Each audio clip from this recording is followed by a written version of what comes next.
പാകിസ്ഥാൻ ദുർബലപ്പെടുന്നു, മറ്റു രാജ്യങ്ങൾക്ക് മുൻപിൽ അടിപ്പെട്ടു പോകുന്നു എന്നതാണ് തുർക്കിയുമായി നടത്തിയ എണ്ണ കരാറിൽ നിന്നും മനസ്സിലാക്കാൻ സാധിക്കുന്നത്. നനഞ്ഞിടം കുഴിക്കുന്ന പ്രവണതയാണ് തുർക്കി സ്വീകരിച്ചു പോരുന്നത്. പാകിസ്ഥാനിൽ കണ്ടെത്തിയ എണ്ണ ശേഖരത്തിന്റെ 3/4 ഭാഗവും വേണമെന്ന നിലപാടിൽ തന്നെയാണ് ഈ രാജ്യം ഉറച്ചു നിൽക്കുന്നത്. തുർക്കി പ്രസിഡന്റായ എർദോഗൻ കണ്ണുവച്ചിരിക്കുന്നത് എല്ലാം കൈപ്പിടിയിലാക്കി അത് ഒതുക്കി വെച്ച് പല ഇടുങ്ങിയ വഴികളിലൂടെയും അത് സ്വീകരിച്ചുകൊണ്ട് അത് കൈക്കലാക്കുക എന്ന മനോഭാവത്തിലൂടെയാണ്. സിറിയയിൽ പോലും നടന്ന പ്രശ്നങ്ങൾക്ക് പിന്നിലും തുർക്കിയുടെ കരങ്ങൾ തന്നെയായിരുന്നുവെന്ന് വ്യക്തമാക്കുന്ന റിപ്പോർട്ടുകൾ പുറത്തു വന്നിട്ടുണ്ട്. ഇപ്പോൾ പാകിസ്ഥാനെ വരിഞ്ഞു മുറുക്കുന്നതിലൂടെ തന്നെ നേട്ടം തുർക്കിക്ക് തന്നെയാണ് വരാൻ പോകുന്നത്. മാത്രമല്ല, ഇപ്പോൾ കണ്ടെത്തിയ എണ്ണ ശേഖരത്തിൽ നിന്നും നല്ലൊരു ശതമാനം വരുമാനം കിട്ടാൻ നല്ല സാധ്യതയുണ്ട് എന്ന് തന്നെയാണ് ഈ എണ്ണശേഖരം വെച്ച് എർദോഗൻ പാകിസ്ഥാനെ ഉന്നമിക്കുന്നതിന് പിന്നിൽ ഇത് തന്നെയാണ്. മാത്രമല്ല, പാകിസ്ഥാൻ ഇപ്പോൾ മറുത്തൊരക്ഷരം പോലും ഇക്കാര്യത്തിൽ പറയാൻ കഴിയില്ല എന്നത് മറ്റൊരു വസ്തുതയാണ്. കാരണം ഓപ്പറേഷൻ സിന്ദൂറിന്റെ സമയത്ത് പോലും പാകിസ്ഥാനെ സഹായിക്കാൻ തുർക്കിയുടെ ഒരു പറ്റം പട്ടാളക്കാർ എത്തുകയും അതിൽ ഭൂരിഭാഗം പേരും ആ സംഘർഷത്തിൽ കൊല്ലപ്പെടുകയും ചെയ്തിരുന്നു. ഈ വിടവ് നികത്താൻ തുർക്കി ഉന്നം വെച്ചത് ഒന്ന് തന്നെയാണ് ഈ ഒരു എണ്ണശേഖരം എന്ന് പറയുന്നത്.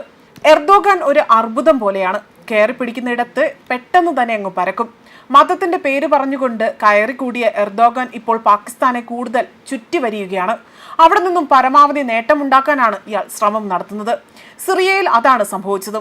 സിറിയയിൽ ബാഷർ അൽ ആസാദിന്റെ അട്ടിമറിക്കാൻ അമേരിക്കയ്ക്കൊപ്പം തന്നെ കൂടിയ എർദോഗന് റഷ്യയുടെ ഇടപെടൽ കാരണം അമേരിക്കയെ അല്ലെങ്കിൽ ആദ്യമൊക്കെ തന്നെ തിരിച്ചടി നേരിടേണ്ടി വന്നു.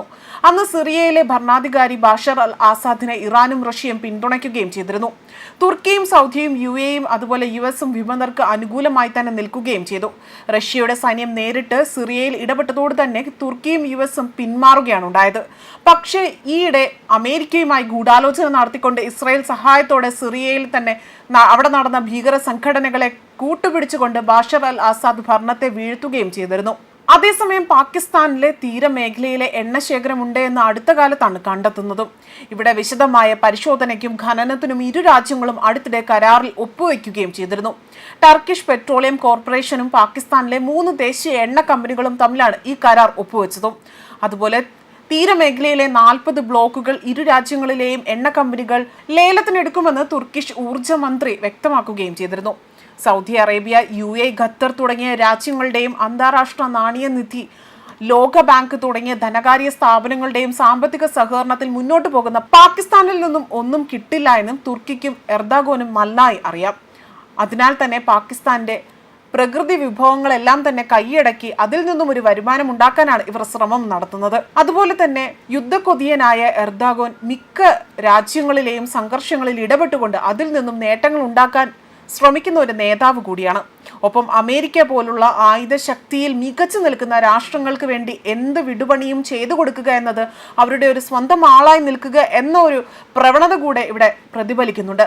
പിന്നീട് ആ രാജ്യങ്ങളിലെ ആയുധമായ അല്ലെങ്കിൽ അത്യാധുനികമായ ആയുധങ്ങളും മറ്റും സ്വന്തമാക്കാൻ അല്ലെങ്കിൽ അതിനുവേണ്ടി കടിപിടി കൂടുന്ന ഒരു സ്വഭാവം അല്ലെങ്കിൽ അത്തരത്തിലൊരു പ്രവണതയും കണ്ടുവരുന്നുണ്ട്. ഇറാനിൽ ഇസ്രയേൽ ചാരസംഘടനയായ മൊസാദിന് വേണ്ടി ഒട്ടേറെ വിടുപണി എർദോഗൻ ചെയ്തു കൊടുത്തിട്ടുണ്ട് എന്നാണ് റിപ്പോർട്ടുകൾ സൂചിപ്പിക്കുന്നത്. അതുകൊണ്ടാണ് ഇറാനുള്ളിൽ തന്നെ നുഴഞ്ഞു കയറുന്നതിന് മൊസാദിന് അസാധ്യമായി തന്നെ സാധിച്ചതും. ട്രംപിന്റെ നിർദ്ദേശപ്രകാരമാണ് എർദോഗൻ ഇത് ചെയ്തു കൊടുക്കാൻ തുനിഞ്ഞത് എന്നതാണ് മറ്റൊരു വസ്തുത. എന്നാൽ ചെയ്തു കൊടുത്ത സഹായത്തിന് പ്രതിഫലമായി തന്നെ അമേരിക്കയുടെ 5ാം തലമുറയിൽപ്പെട്ട സ്റ്റെൽത്ത് ജെറ്റായ F-35 നേടാൻ എർദോഗൻ ശ്രമിച്ചിരുന്നതായും പറയപ്പെടുന്നു. പക്ഷേ എർദോഗന്റെ കയ്യിൽ F-35 കിട്ടിയാൽ നാളെ അത് ആർക്കെതിരെ വേണമെങ്കിലും പ്രയോഗിക്കാമെന്ന് ഇസ്രായേലിന് ഭയമുണ്ടായിരുന്നു. അതിനാൽ തന്നെ ട്രംപിനോട് ഇത് നൽകരുതെന്ന്, അതായത് F-35 നൽകരുതെന്ന് ആവശ്യപ്പെടുകയും ചെയ്തിരുന്നു. ഇന്ത്യ സമ്മർദ്ദം ചെലുത്തുന്നതിന്റെ ഫലമാണ് ഇസ്രായേൽ ഇക്കാര്യം ആവശ്യപ്പെട്ടതെന്നാണ് എർദോഗൻ ആരോപണം ഉന്നയിക്കുന്നതും. ന്യൂസ് ഡെസ്ക് കർമ്മ ന്യൂസ്.